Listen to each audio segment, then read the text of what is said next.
What is up, guys? The Time Played here, and welcome to another Dark Souls 3 video. Today I'm going to be showing you the top 3 best weapons for beginners in PvP. Before we do get started, I do want to say these are not in any special order, and it was really hard, guys, to find a 1v1 battle, which never did happen. All these clips are going to be 2v1s. I really do hope you guys enjoyed the video. So coming in on number 1, we're going to have the Fume Ultra. I'm just kidding, guys. Get that shit out of here. But for reals, I'd say the first one would probably be the SDOC, something most of you guys are very familiar with. The reason why I think this is one of the best weapons in the beginning of the game, because you do unlock it pretty early if you do get the cell key for the Thief, located in High Wall of Lothric. And it is known for a shield splitter, and because it does have that thrusting motion towards the enemy, it gives the enemy or the player that you're trying to fight hard to roll away, especially if you have an infusion going on with lightning or fire damage. So here we are in PvP. I just killed the blue phantom. Now it's the yellow phantom and the host against me, and of course I'm going to be using the enemies up until I kill the yellow phantom. Then it'll just be a clean fight with me and the host. I was able to get both of them at the same time with my SDOC. I think I stunned the host and he took off to go heal, so he left the yellow phantom by himself with a couple enemies. I took the chance and I was able to take him out. So now it's just me and him, so I'm going to go ahead and have a nice clean 1v1 fight. I'm going to try to fire buff my weapon when I get the chance, and then it'll just be pretty much stun locking him all the way to the death. But then this huge guy with battle axes comes out of the tower, and now it's unfair, and I didn't want that. So he took off running, and I just ran after him. I knew we were going to be at the bonfire. He was probably going to try to summon other players, but I wasn't going to let that happen. I wanted to go ahead and just attack him right when I saw him. And as you can see, perfect example of the SDOC not letting go of the enemy. It just holds on to them, and this is known as a stun or stagger lock, to where they can't get away, and once they try to roll away, that next attack will get them right when they stand back up. A great clip showing you how powerful the SDOC can be, and it will probably never get fixed as long as the Dark Souls 3 servers are up. Next up, we have the regular old plain handy dandy Longsword. One of the reasons why I like the Longsword so much is that because you do get it very early on, like as soon as you get to Firelink Shrine, you will already instantly have it unlocked by purchasing it through the hag. So I'm just standing here minding my own business, and boom, here comes a whole army ready to come get me.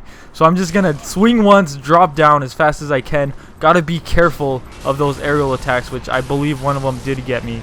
You know, I'm already dead, and I'm just gonna drop down one more time because I know there's a few enemies down here that could do crazy damage, maybe wipe out 1 or 2 of the phantoms to where I could destroy the host just 1v1. So I'm just gonna hide behind this guy here, heal myself, and then make sure that we're all set and ready to go. So once these guys, they're just really just getting wrecked. So I was just scanning both phantoms, and the guy with the twin blades looked like he was the weakest, and he was so lucky that I didn't kill him just in the nick of time. The other phantom came to save his life. So I said, oh wow, they already killed all the enemies. So I went ahead and went running back all the way back to the tower, and I knew there was a tough enemy here, and just when I was about to kill this guy, the other phantom saved his life and fulfilled his debt, which I thought was pretty funny. I'm going to heal up here as they get distracted by this big enemy, and this guy made the mistake of coming here by himself because I was able to destroy him with the aid of the enemy that was there. So now it's just one phantom and the host against me, so now I'm more in a comfortable position.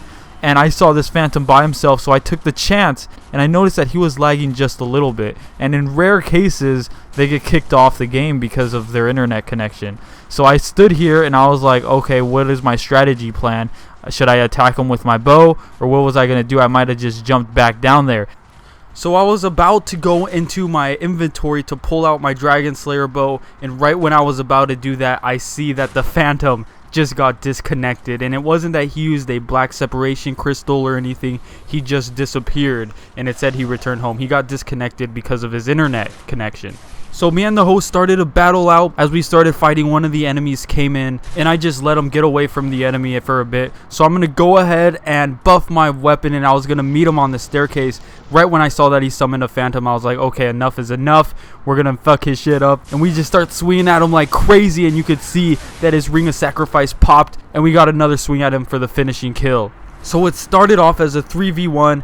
I ended up being victorious, and that is with a little bit tiny help of the enemies. But really, the Longsword was able to hold its ground as one of the best weapons in PvP. So I saved the best for last, and my personal favorite, the Dark Sword. The Dark Sword can be obtained in the High Wall of Lothric by killing the Dark Wraith that's at the Tower on the Wall bonfire. I couldn't help but notice that the Phantom was using the Fume, so I went for him first. The host, of course, is going to be attacking me as I'm trying to kill his Phantom, and I want to get the Phantom alone, so this was my perfect opportunity to where all I needed was just a couple seconds, and the Phantom's gone.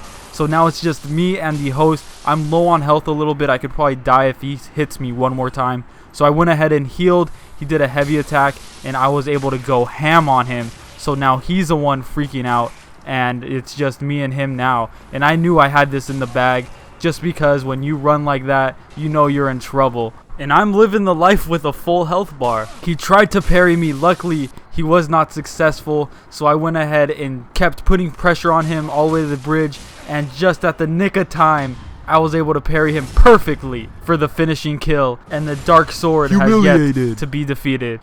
Now, the reason why this Dark Sword is so good is because at the levels of 40 and 40 strength and dexterity, you'll be looking at about 452 AR. But even better, if you're an intelligence and faith build, this is definitely the weapon you're going to want to use in PvP. At 40 and 40 intelligence and faith, you'll be looking at about 480 AR damage. Now, all three of these weapons can be infused by Andre, making them sharp or refined, and then on top of that, you can then buff them with like fire or lightning damage. Anyways, I really do hope you guys enjoyed this video. Be sure to nerf that like button and release some of that heat off the Fume. I will see you guys in my next Dark Souls 3 video. Thank you so much for watching.